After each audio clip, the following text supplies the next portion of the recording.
నమస్తే ఫ్రెండ్స్, ఈరోజు ఫ్రాన్స్ కర్రీని చేసి మేము ముందుకు తీసుకొచ్చానండి. పచ్చి రొయ్యల కర్రీ అయితే చాలా అంటే చాలా టేస్ట్గా ఉంటుంది.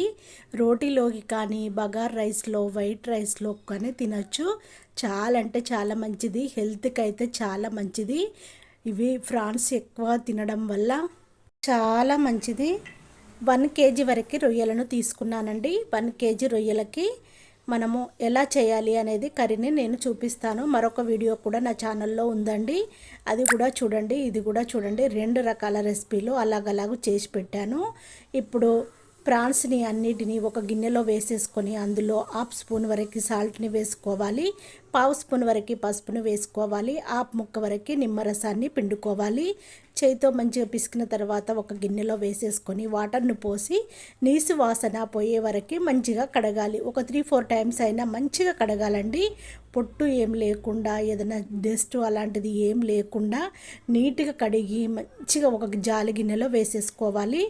వాటర్ అంతా అడిచిపోయేంత వరకు ఒక గిన్నెలో వేసేసుకొని స్టవ్ పైన ప్యాన్ పెట్టేసుకొని రొయ్యలను కడిగి పెట్టుకున్నాం కదా, రొయ్యలను వేసేసుకొని మంచిగా ఫ్రై చేసుకోవాలి. ఫ్రై చేసేటప్పుడు కూడా కొంచెము ఉప్పుని వేసేసుకోవాలి, కొంచెం పసుపుని వేసేసుకోవాలి.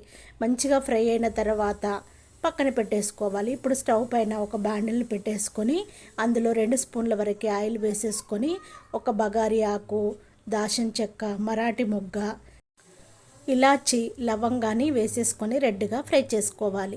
కట్ చేసి పెట్టుకున్న ఉల్లిపాయ ముక్కలు, పచ్చిమిర్చి ముక్కలు, 2 రెమ్మల కరివేపాకును వేసేసుకొని దోరగా ఫ్రై చేసుకోవాలి.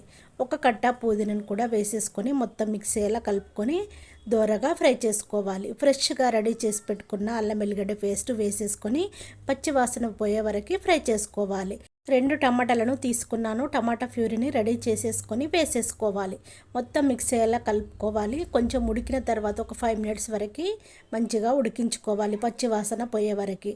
ఉడికిన తర్వాత 1/2 స్పూన్ వరకు పసుపు, మన టేస్ట్కి తగినంతగా కారము, ఉప్పుని వేసేసుకొని మొత్తం మిక్స్ అయ్యేలా కలుపుకోవాలి.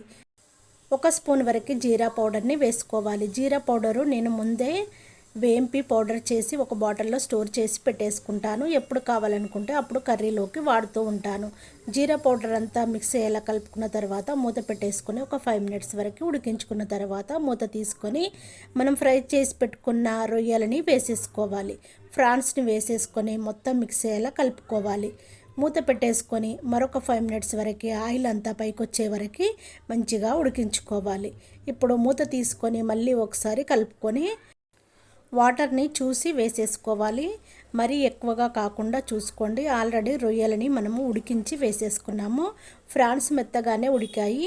వాటర్ వేసిన తర్వాత ఒకసారి కలుపుకొని మూత పెట్టేసుకొని ఒక 5 మినిట్స్ వరకు ఉడికించుకోవాలి. 5 మినిట్స్ తర్వాత మూత తీసుకొని ఒకసారి గరిటెతో కలుపుకోవాలి. ఫ్రాన్స్ మెత్తగా ఉడికిపోయాయి. గ్రేవీ కూడా చిక్కగా రెడీ అయిపోయింది.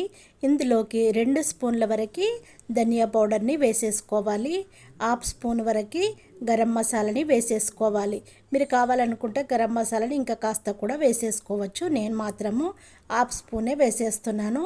మొత్తం మిక్స్ అయ్యేలా కలుపుకొని ఒక కట్ట కొత్తిమీరను ఫ్రెష్ తీసుకొని సన్నగా కట్ చేసి వేసేసుకొని ఒక 5 మినిట్స్ వరకు ఉడికించుకోవాలి.